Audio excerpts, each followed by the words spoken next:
Bayangin kamu baru saja mulai berjualan, mungkin kalau offline ya buka kopi shop lah, sudah berjalan 3 bulan, 4 bulan atau 6 bulan, malah tiba-tiba orderan sepi atau pengunjung sepi, dan bahkan mungkin masih tetap harus mikir gimana bayar staff, mana bayar kontrakannya, listrik dan lain sebagainya. Itulah teman-teman, dalam episode Ternak Toko kali ini Mas Gus coba akan membahas sisi buruknya untuk ternak toko gitu ya teman-teman.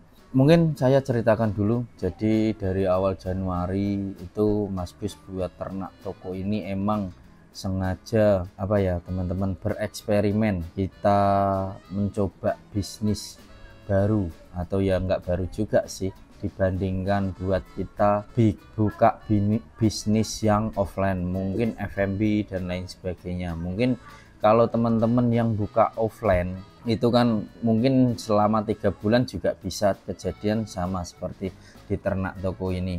Di Ternak Toko yang Mas Gus bangun dari awal Januari sampai sekarang itu mungkin sudah berjalan hampir 5 bulan dan sudah masuk ke episode 15 ini. Hampir tiap minggunya kita update, kecuali pas Ramadan karena kita banyak sekali job yang harus dikerjakan, nggak sempet kita buat konten. Tapi di sini saya belajar dan saya mau kasih bukti kepada teman-teman. Bayangin aja ya posisi kayak gini, ini Ternak Toko yang Mas Gus bangun yang sekarang itu hari ini mulai Mei lah, dari awal Mei itu orderan semakin turun dan itu banyak faktor penyebabnya. Habis lebaran pasti daya beli juga turun, yang lainnya juga pasti. Kedua, stoknya masih pada kosong karena kita baru mulai produksi lagi.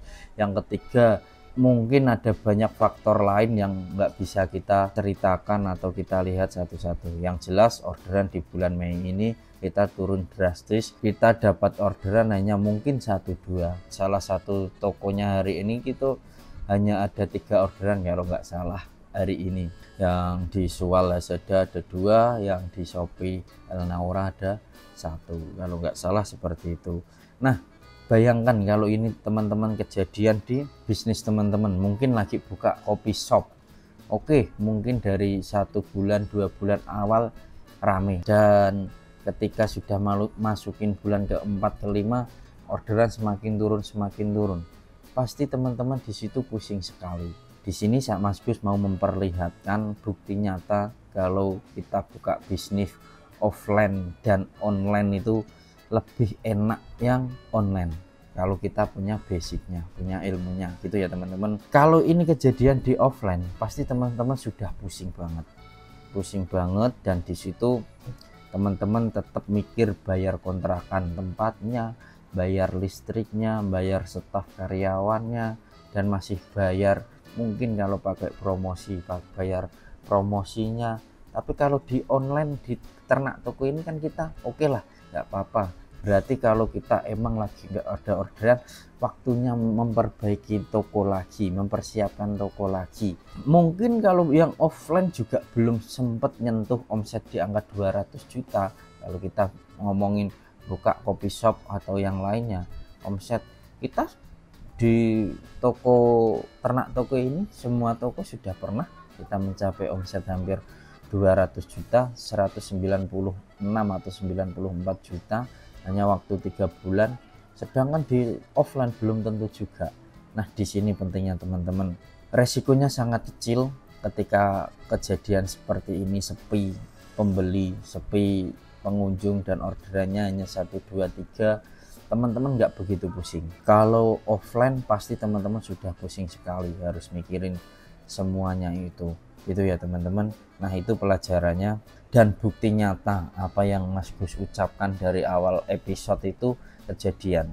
Kalau kejadian ini di offline pasti teman-teman sudah, saya rasa pusingnya minta ampun gitu ya teman-teman. Modal belum balik, tokonya sudah sepi. Tapi kalau kita di online, tokonya sepi ya, kita tinggal, tetap kita masih bisa ngopi santai, kita masih bisa healing, dan sambil kita berjalan untuk memperbaiki tokonya lagi, riset produk lagi, cari produk baru lagi yang sekiranya bisa naik lagi untuk bulan-bulan berikutnya. Nah Atau teman-teman kita ambil kesimpulannya di sini, bukan berarti offline itu jelek teman-teman, tapi kalau kamu modalnya yang kecil, itu saya sarankan lebih baik mulai dari yang online dulu aja. Ternak toko itu salah satu solusi yang Mas Gus bisa kerjakan dari minim modal dan bisa menghasilkan omset ratusan juta dengan resiko yang lebih kecil. Itu kesimpulan dari video kali ini adalah itu teman-teman. Nah, kalau kamu punya bisnis offline atau punya cerita yang mungkin relate dengan tema video kali ini, teman-teman bisa ceritakan di kolom komentar ya, nanti biar teman-teman yang lain bisa sambil sama-sama belajar. Dan jangan lupa pantengin terus channel Mas Gus yang episode setiap Senin ini, episode ternak tokonya, supaya nggak ketinggalan update-update tentang ternak toko yang kita sudah buat bareng-bareng dari awal Januari hingga bulan Mei. Tetap yang terakhir, semangat, semoga orderan di bulan Juni nanti sudah bisa membaik. Tetap terakhir, jualan cerdas, orderan deras.